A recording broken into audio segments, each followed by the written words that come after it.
আজি মোৰ মৰমৰ ননন্দে মোক মেহেন্দি আঁকি দিলে। একদম ইনষ্টেণ্ট মেহেন্দি হয়। আৰু যেই মেহেন্দিৰ ৰং লাগিল মই পাই গ'লোগৈ মোৰ মাৰ ঘৰলৈ, কাৰণ আমাৰ ঘৰৰ আৰু শাহুমাৰ ঘৰৰ ডিষ্টেঞ্চ মাত্ৰ 10 মিনিটৰ।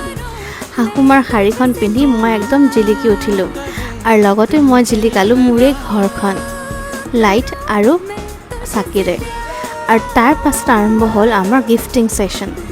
চবকে গিফ্ট দিয়াৰ পাছত আহিল মোৰ চান্স, আৰু আজি মই পালোঁ ভেন হিউচেনৰ এই বঢ়িয়া গিফ্ট ছেটটো।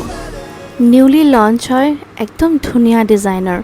কালাৰ দেখিছেনে, ইমান ধুনীয়া কালাৰ কম্বিনেশ্যনটো, ব্লু এণ্ড পিংক আছিলে, আৰু লগতে ফ্লাৱাৰ আছে ঘড়ীটোত। বিৰাট ধুনীয়া ঘড়ীটো।